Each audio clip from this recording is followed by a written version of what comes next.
Alrighty, my friends. Thanks for checking out my video. I do appreciate it very, very much. This is your host, ID Jester.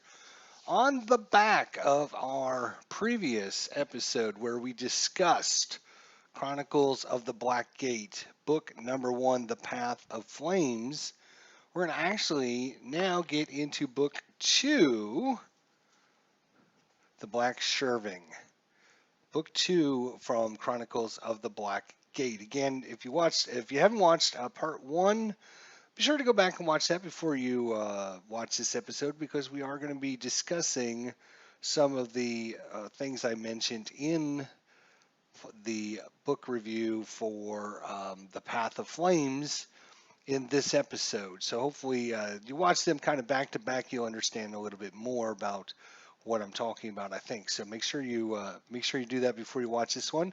Go ahead and put this one on pause, go back and watch that other one, and then The Path of Flames, and then we'll get into book 2 here. So as you can see, as I mentioned in the first episode when we reviewed book number 1, Chronicles of the Black Gate was a Amazon recommendation for me. I picked up the Kindle edition. I enjoyed it so much I went out and bought all of the print editions of the books. Very nice, well done, very clean, very crisp looking book, and really, really nice. I like them a lot, so kudos for that. So let's talk about book number 2, The Black Shriving, here by Phil Tucker. It is currently standing at 4.5 stars out of 5 on Amazon, and 66% of the people that reviewed it rated it a 5 out of 5. 66%. There are 176 current reviews on this book, so be sure to go check out Amazon and look at it.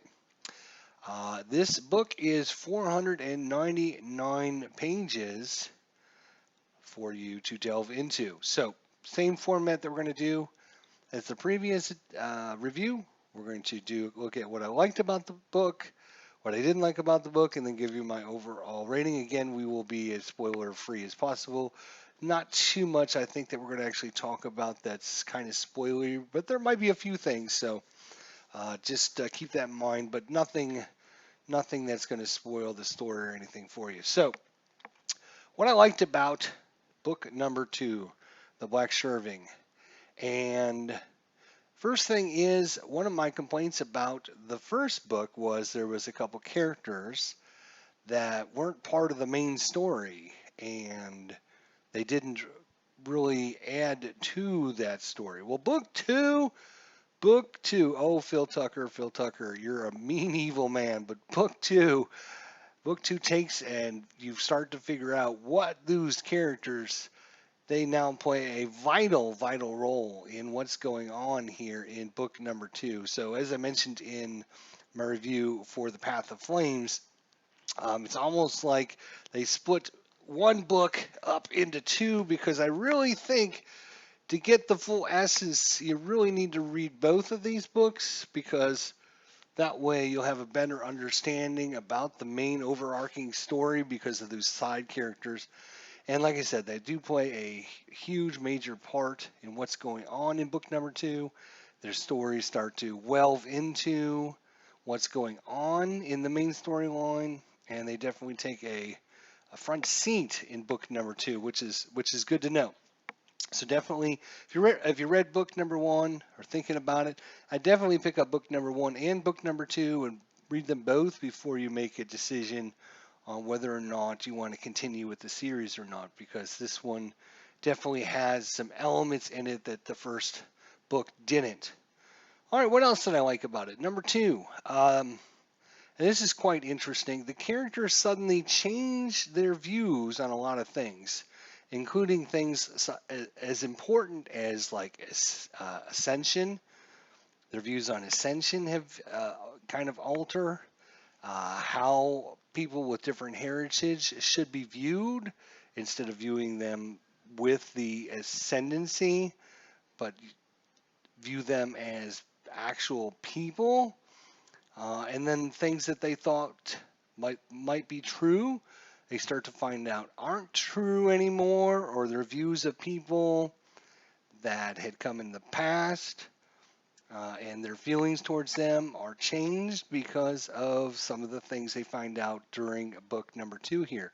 So you definitely feel some definitely growth and some sudden changes to how they view certain things. You've kind of been programmed in the Path of Flames to feel a certain way towards certain characters, and now there's kind of some other things to consider, and that kind of goes with what I'm talking about here in number 3. Suddenly, there's conflicts between loyalty and devotion, between what honor is and what duty is, and also between what is wrong and what is right. And the lines between all these start to blur a little bit based upon the things that they learn and things that they had, uh, kind of changed their views on things. So loyalty and devotion, honor and duty, right and wrong. If you would have told the characters at the start of book number 1 that they would be doing things that they do in book number 2, they would tell you you're crazy. There's no way I would ever do that. So there's definitely some gray lines. There's starting to be some change, some definitely some different views on how they should feel about certain things, which is really cool. And number 4, uh, the events that happen at the end of the first book, The Path of Flames, kind of tend you to believe that a certain event is going to happen in book number 2. And so you have this, they keep mentioning that event that happened in book number 1. Everything they do here in the book number 2 is to prepare for the next step of that event, and happily doesn't happen. Not in this book. There's other events that unfold that are more important, that take the place of that other event. Now, maybe that other event's still to come. That's to be determined maybe in book 3 or book 4 or book 5. But the way things happen in book number 2, you had a feeling at the end of book number 1, oh, I see. All right, we had this big climactic event that happened in book number 1. They're going to get we're going to have something that's going to happen here in book number 2 to have the next step of that event happening, and it doesn't, which is happy because you think that event is going to be what this book is about, and it's not. So you definitely have other paths to follow than what you think is going to come. So all good stuff there so far. So let's talk about what I didn't like about book number 2, The Black Shriving. So one of the things I didn't like about the book number 2 was that some of the decisions the characters make don't seem like something that they should make. For example, some of the characters become overly brave because they found these new powers. It seems like some of the characters don't care about themselves anymore. They're willing to sacrifice them for the betterment of the whole. So this happens a couple times, and so you stop thinking that bad things are going to happen to these characters because they keep putting themselves in extremely dangerous situations, and they keep getting out of these extremely dangerous situations, and it doesn't seem like anything bad can happen to them, even though they're making these poor decisions. And I just don't think that they would, as I mentioned, there are things that happen, their views on ascension, their view on how people should be viewed. There's a lot of changing that's going on, but I just don't think some of the changing is going to make you overly brave or willing to give sacrifice yourself for needless things. And again, the part of that is you stop thinking that bad things are going to happen because they do these things that they know are going to end up with bad results, but they don't end up with bad results because they're the main characters, right? For example, And this is what goes back, number two, what I didn't like, also reflects on number one. There is this horde of evil, the enemy upon them, and they choose to stay and fight this enemy with no hope of survival. Again, going back to they're willing to sacrifice themselves, but the sacrifice was for, there is a time for self-sacrifice, right? And for doing the right thing and for ascension and everything, but they learned that some of the things they thought about ascension and viewing how people should view one another is not how they've been raised. It doesn't mean that all of a sudden they're going to change their attitude and go, okay, well, then I'm just going to sacrifice myself for the betterment of the whole. So, willing to sacrifice, take on these impossible odds, again, kind of goes back to you're going to do this, okay, then as a reader, I expect bad things to happen as a result of your poor decisions, and you're willing to sacrifice yourself. And when those bad things don't happen, it can take away from the story. Another thing I didn't like about this book is they end up going to an enemy city. Or I'm not sorry, not an enemy city. Well, it is kind of an enemy city. They go to an enemy city where they have history, bad history with this enemy city, this enemy kingdom. They have bad history with it. This place has got different language, different customs, um, different views, different philosophies on how things are than they do. And they show up in this expecting them to trust them, to believe in them, to forget what they are, who they are.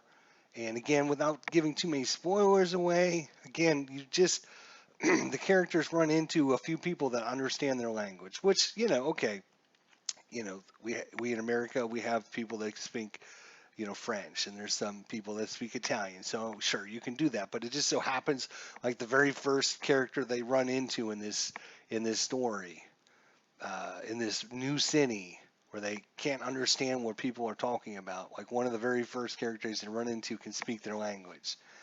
And then they run into trouble in that city because of their past history. And what ends up happening is they basically tell these people, believe us, believe in us. We've got a great cause. Forget that you are a guard of this city and you're putting your life on the line, your history, your family, your job, your well-being. Put all that aside and trust in us. And then for me, that was a little bit too much to believe in. Just a little bit too much to believe in. That people would just be like, oh, okay, sure. It's like somebody that doesn't live in my neighborhood comes in my neighborhood and says, "Listen, you got to help me. You got to understand that you have to do this, which goes against everything that I have thought about or everything about me, and risks my family and my job and everything else. But believe in me." Because I know I'm right, and if you believe in me, everything will be good. It was just a little bit much for me to take in. And number four, what I didn't like is the Krog story. Now, the Krog story has been going on for 2 books now, and as I mentioned, it now starts interweaving in the main story. But it seems to drag down the main flow of the main story because I haven't seen. I see how it's important to the main story, but that could have been done with just the characters finding a book and read a book and got the history. We didn't need so far. We didn't need all this. Now, of course, I know what's coming because book 3 is called. Let me get it here.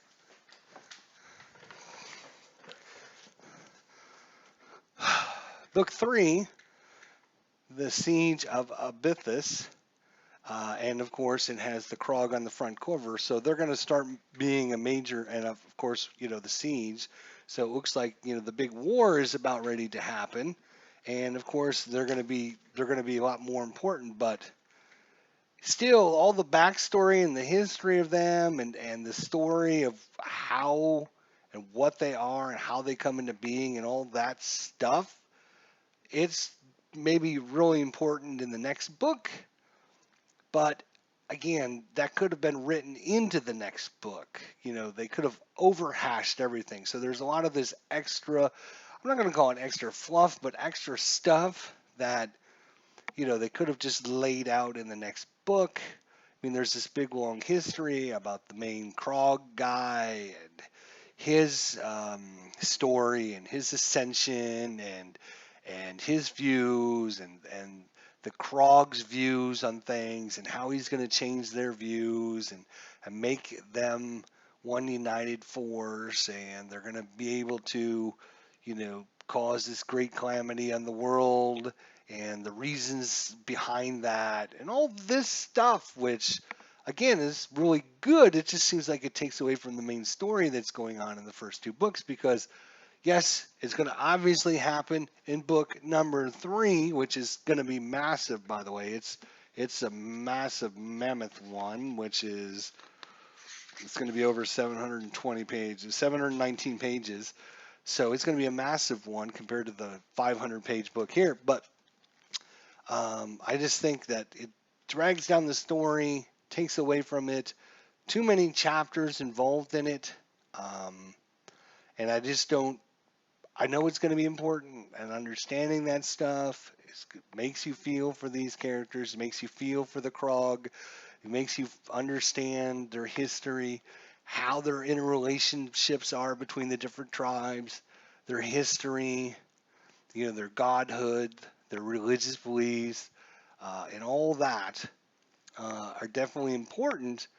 But is it worth taking time away from the reader's goals of the main story when it's leading to this? I don't know, because I haven't read this yet, but I mean, it might be. I just, for right now in books 1 and 2, it just seems like it could have been done less to get out as much as we've gotten so far. So these are the things I didn't like about book number 2. All right, so overall, what's my overall opinion of The Black Shivering? Well, overall, I think book 2 is better than book 1 for me. I think there's more going on. There is this change, this upheaval in what you learn from book number 1, the history and the lore and the view and philosophies of the different kingdoms. And now the characters are starting to learn this.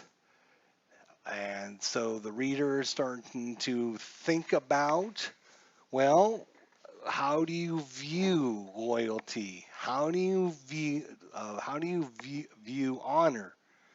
Is it honor for a cause, or is it honor for the sake of honor? What is duty? Is it duty to your fellow man? Is it duty to yourself? Is it duty to your religion? So there's a lot that makes the reader start thinking about as the characters start thinking about the changes that are happening, and the more they learn about things, and even their views on, even the main character's father and what he had done and his greatness in the past, and was he the man they thought he was, or was he something else? So there is a lot of change. There's a lot of character development. The story in this one is a lot more interesting, but I still think it's part of the weaker element of the book, in that they go through, they have access to portals, which they do in the first book, but now they get access to portals. And once you step through a portal in a fantasy world, you can literally write anything you want, because who knows what's behind portal number 1, right? And who knows what's behind portal number 2. It can take you anywhere, and any situation can happen. What happens when they go through the portal is really, really good, and it really helps out flesh one of the characters. But I think it could have been I think it could have been a stronger part of the book because, as I mentioned, there's the opportunity. You're going through a portal into the unknown. It could have been to anything and anywhere and any place the author chose. The decisions he made was, like I said, really good and really interesting. But there was, again, a lot to learn about that situation, which changed the views and the characters and how things were going to happen throughout the main quest and the main storyline and how it was going to affect their beliefs and their philosophies on things.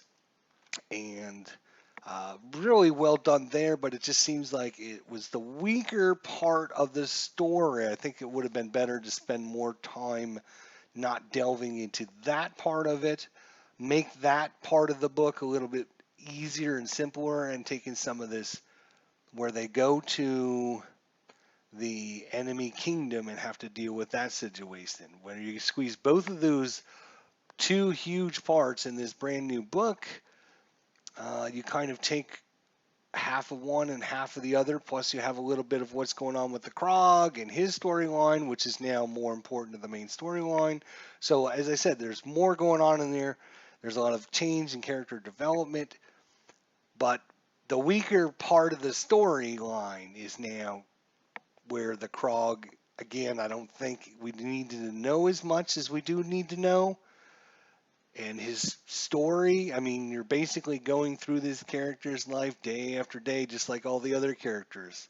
You're not glossing over, this is what he did in this month, you know. It's like day, you know, his speaking with the character, you know, his family and his fellow clanmates and doing all that. Um, so I think the good parts of this was the character development, the changes in philosophy, the changes in their beliefs, and their changes in the history. And the weaker part for me was the actual elements of what actually happened in here because of the fact that the main characters were willing to sacrifice themselves so easily. Some of the characters all of a sudden have been really shy and in the background, and all of a sudden they get this newfound power, and then they just become overly brave and they start doing things that I don't think they would do because of these newfound changes and beliefs and everything. So it's hard to give you a rundown, give you good examples without ruining the story. But overall, book two is better than book one. There were sections of this book that flew by. Literally, you know, you're reading through it, and it was very, very interesting. Um, but I think after looking at it, I think the the strong parts of this was the fact the story elements, what actually happened in the story, weren't as important as the main overarching concepts of the changes that are happening, the views, the philosophy changes, the differences between loyalty and devotion, between right and wrong. The fact that they would never in a million years do things from book one, they would not do that in book two. Those were the good parts, but then also because of some of the decisions that Phil Tucker used, kind of took the reader out a little bit because of these changes all of a sudden affecting things that for a reader, I don't know. I mean, you have two of the main characters that are going to take on a horde of enemy, you know, 1,000 versus 2.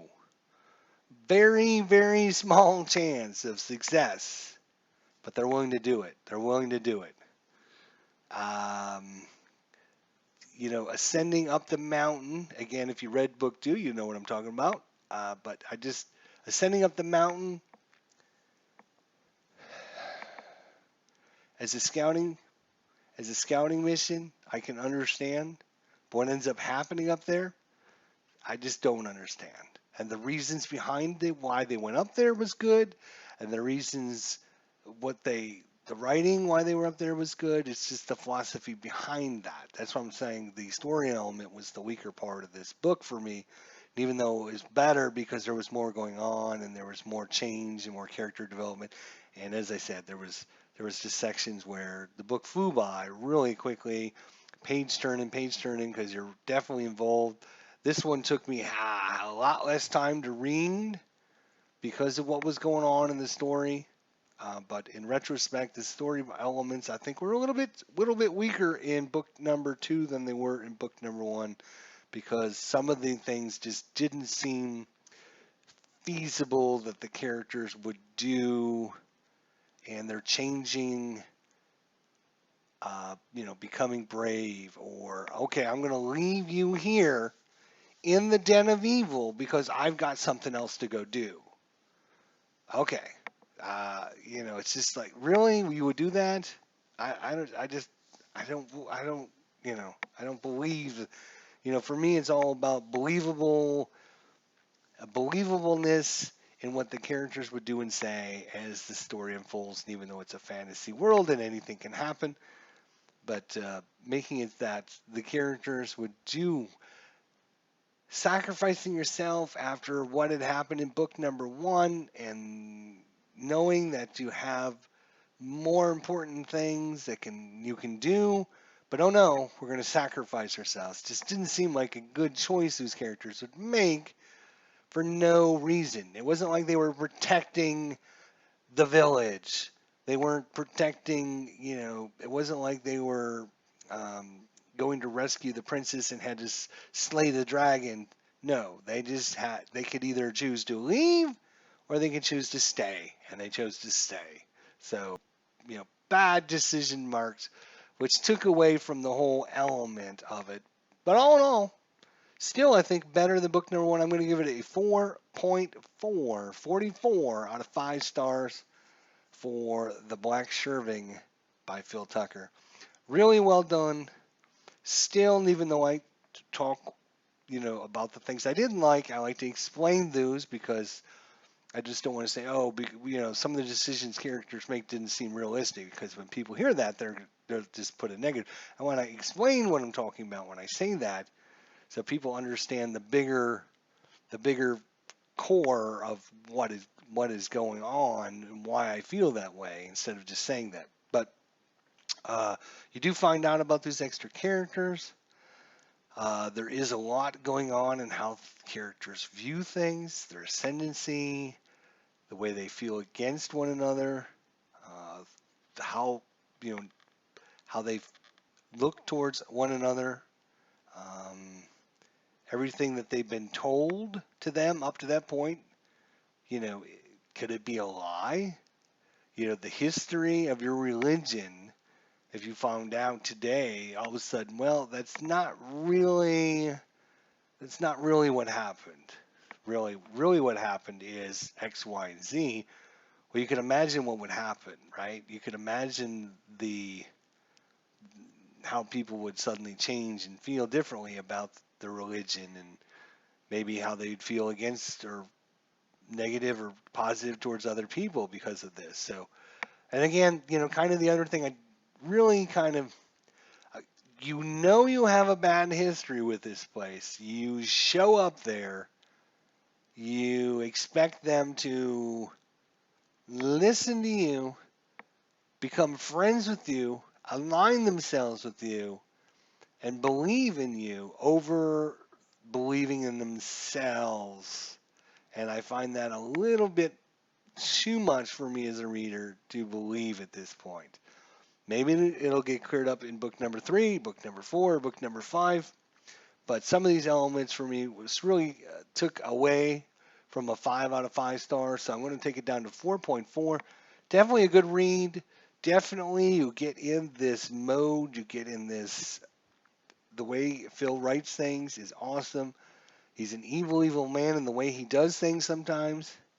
But he is also really well at putting you in your mind's eye. The description's just enough to have you know what's going on with it flowing and moving on, and not stick there for one image of a dress for 20 minutes as he describes the dress. gives you enough details without being overbearing. So really well done there. So that's anyways. All right, so that's it for book number 2, The Chronicles of the Black Gate. Book number 2, The Black Shriving by Phil Tucker. 4.4 stars out of 5. Definitely check out the reviews on Amazon.com. Let me know in the comments section down below if you are going to read this, if you're interested, if you have read this, what you thought of it. If you read the first book and didn't pick this one up, why you didn't, let me know. I'd be interested to know. So until then, thanks everyone for joining me. We'll see you all next time. Thanks for watching.